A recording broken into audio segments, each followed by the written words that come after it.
The Trump administration is moving this country very aggressively into an authoritarian society where the rule of law and our Constitution are being ignored and undermined in order to give more power to the White House and the billionaires who now control our government. Oh, Bernie Sanders is running, yeah, that's right.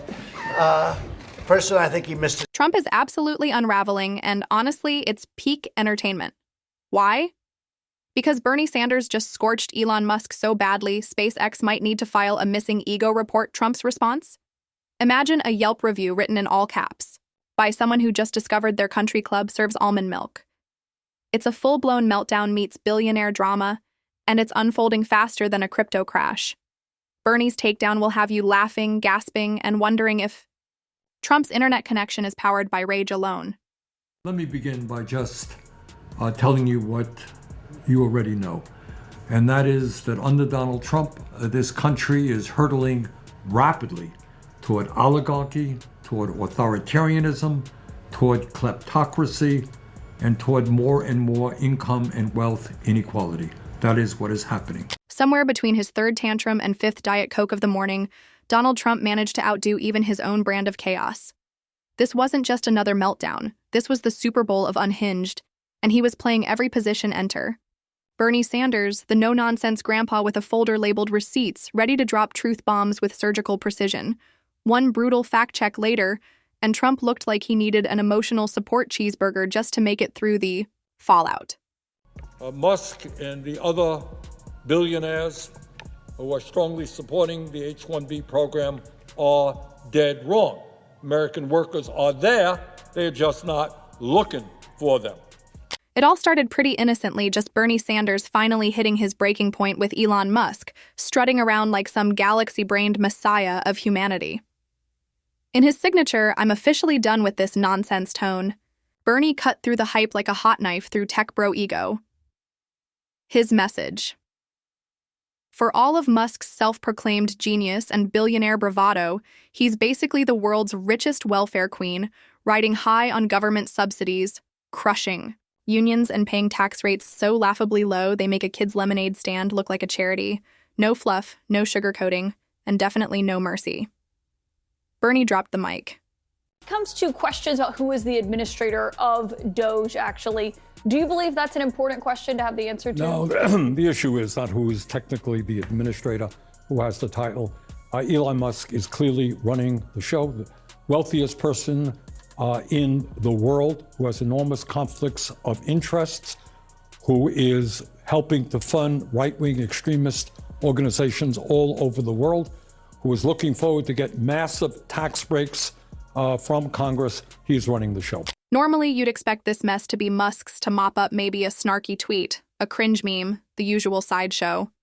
But nope. Bernie's truth bomb detoured straight into Donald Trump's ego like a precision-guided drone strike.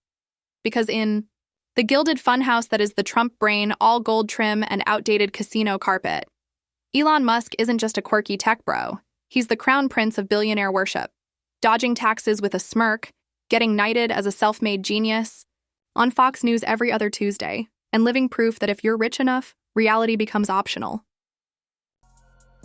Now, I think what Musk, the wealthiest guy in the world, just said is totally outrageous. That's a hell of a Ponzi scheme when for the last 80 years, Social Security has paid out every nickel owed to every eligible American. Quite a Ponzi scheme. What is in fact a problem is that if we don't make reforms and improve the funding mechanism, in the next 9 years, the Social Security Trust Fund, which provides about 20% of the funding, will... If you're loving this roller coaster of billionaire drama, hit that subscribe button, because it only gets wilder from here. So when Bernie called out Elon Musk as a fraud wrapped in a sleek Tesla-branded bow, Trump reacted the only way he knows. How? With a tantrum so intense it probably set off a few seismic sensors. But before we unpack the great orange meltdown of 2025, let's take a quick detour through the strange billionaire love triangle of Trump-Musk. And Bernie has always been public enemy number one for the ultra-wealthy, The man practically runs on righteous outrage watching billionaires buy their sixth yacht, while kids treat ketchup packets like lunch fuels his entire political metabolism. Musk, of course, is a recurring target, because let's be honest, he's the easiest billionaire to roast. He built his empire on taxpayer money, treats labor laws like vague suggestions, and once tried to solve world hunger with a tweet to the UN.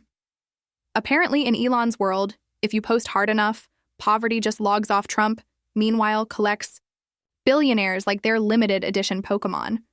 But it's not admiration, it's desperation. He latches onto their wealth like a gold-plated money vampire, hoping a little of that billionaire sparkle will rub off on his brand. Musk has become $138 billion richer, Zuckerberg has become $49 billion richer, and Bezos has become $28 billion richer since Election Day. 60% of Americans live paycheck to paycheck.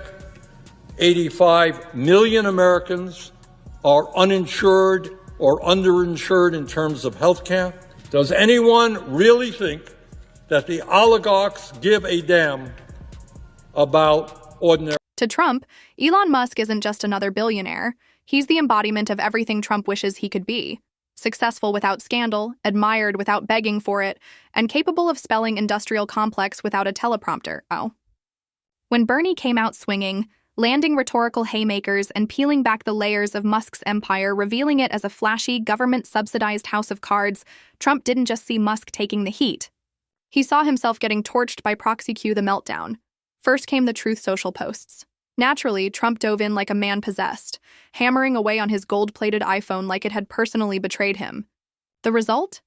A furious barrage of barely readable rants about loser politicians, haters of success, and people who never built anything in their lives.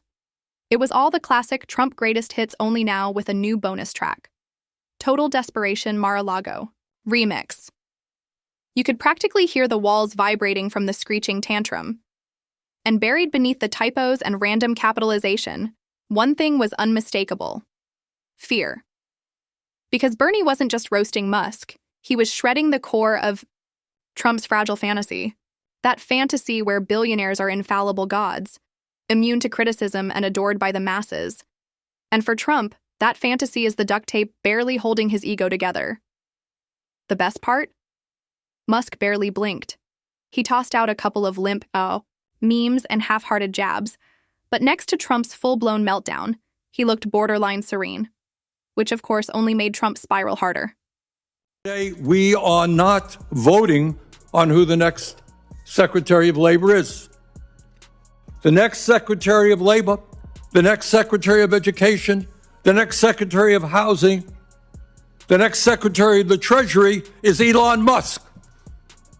And let us understand that reality and not play along with the charade. Does anyone here really think that any Secretary of Labor, any Secretary of Education is going to make decisions by himself or herself? Nothing sets off a narcissist quite like realizing his one-sided bromance isn't being returned, and Trump was livid. It was like watching a kid throw a tantrum because his imaginary friend didn't take his side at recess. Meanwhile, Bernie? Cool as ever, rolling forward like a tank powered by righteous indignation and pure New England stubbornness. He didn't flinch, he doubled down, receipts in hand. With surgical precision, he exposed how billionaires like Musk don't just dodge taxes, they do Olympic-level backflips over them, all while laughing at the rest of us for daring to pay ours. Bernie even dropped the jaw-dropper. Musk's effective. Tax rate is so absurdly low, a Starbucks barista on minimum wage could pass for old money aristocracy, by comparison. While Bernie was busy dishing out cold, hard facts, Trump was off in his digital corner, throwing sand in the air, screeching about witch hunts and jealousy, conveniently ignoring that his own business record has flirted with bankruptcy more times than he's signed NDAs. But hey, math and reality were never exactly varsity players on Team Trump. And the I. Political reaction? Pure chef's kiss schadenfreude. Trump's base didn't know what to do, caught between worshipping Musk for launching rockets and resenting him for not co-signing Trump's last failed coup. The result? A full-blown MAGA. Motherboard meltdown. During Trump's inaugural, as you know, the three richest guys in the country, Musk, Bezos, and Zuckerberg were there, and right behind them were 13 other billionaires who Trump had nominated to head major government agencies. So I would say, without any doubt, that you have a government right now. You know, Lincoln talked about a government of the people, by the people, for the people. I think it's fair to say you have a government today of the billionaires, by the billionaires. Some loyalists tried to defend Musk's honor with unhinged Facebook rants in all caps and sparkly patriot gifs, while others dove headfirst into conspiracy mode, declaring Musk a deep state puppet. Because when you live in a tinfoil hat, every shadow looks like the CIA. Over in Muskland, things weren't exactly graceful either.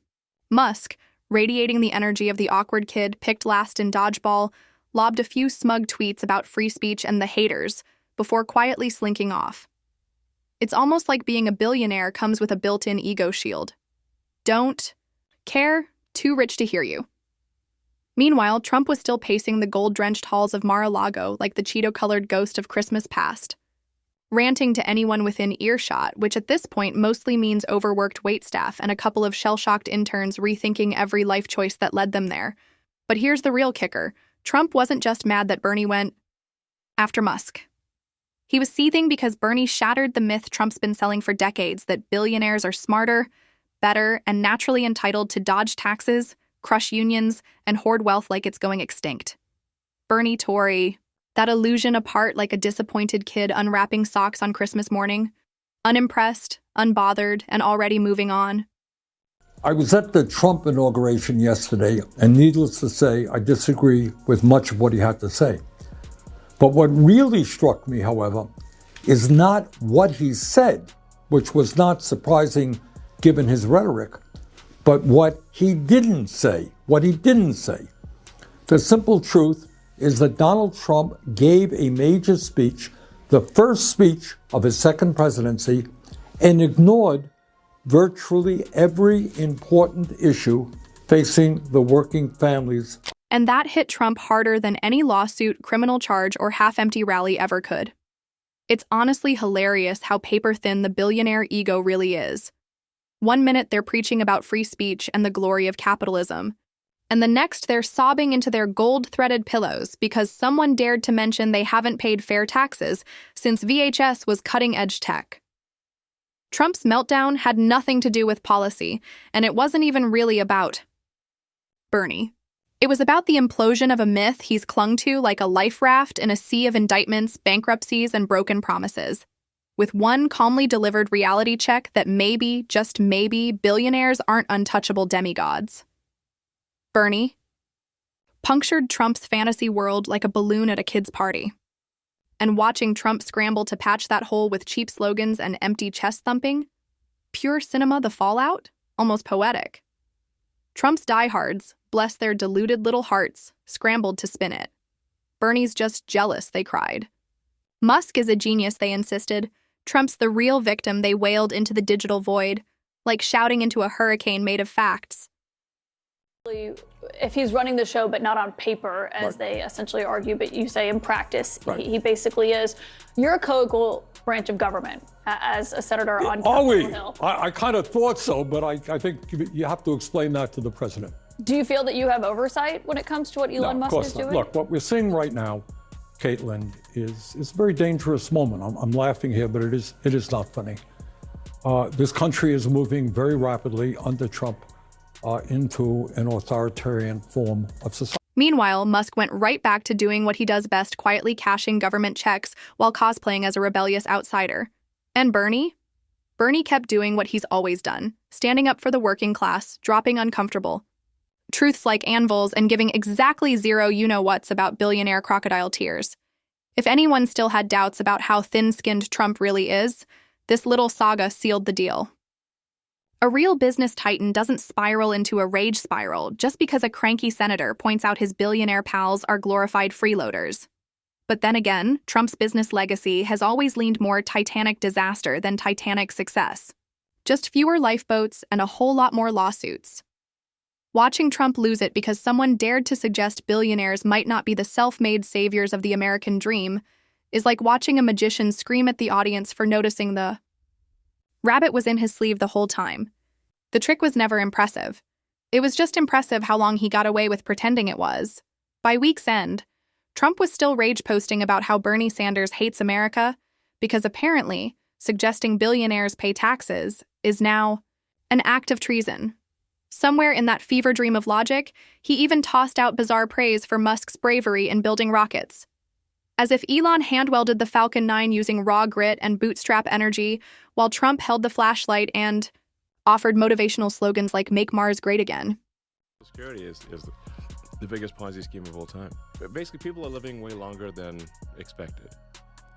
And there are fewer babies being born. So you have more people who are retired and that live for a long time and get retirement payments. So however bad the financial situation is right now for the federal government, it will be much worse in the future. President Trump says he's not going to touch Social Security. Elon Musk calls it a Ponzi scheme.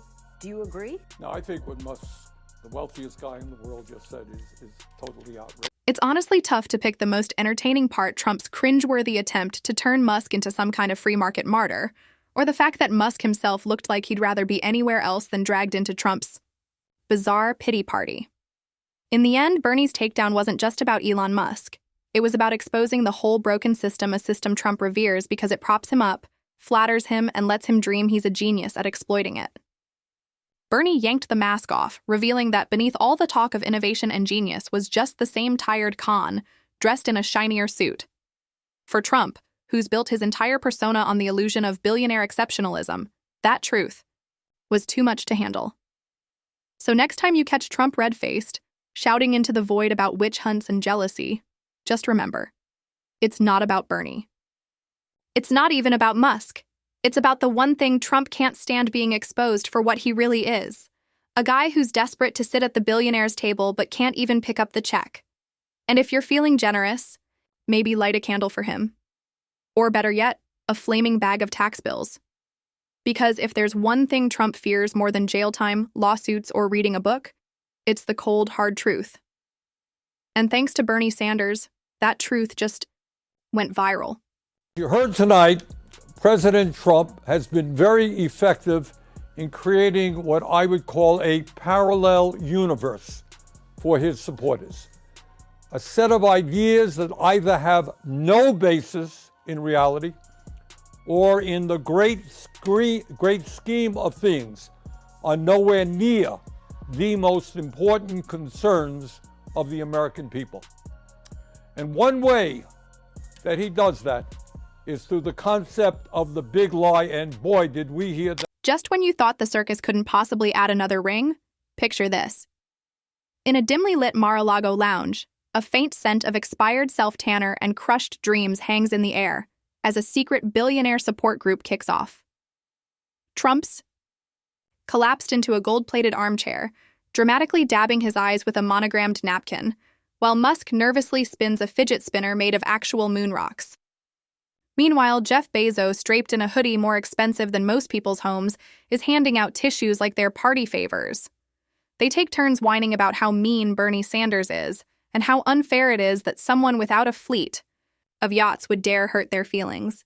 It's just so hard being this rich, Musk mumbles, and Trump nods furiously. Like a bobblehead that's just been marked down 90%. Caption: when you've got $200 billion but can't handle a 78-year-old senator's truth bomb. Honestly, it's less a support group and more of a masterclass on how to lose public sympathy faster than a Tesla with a broken brake pedal.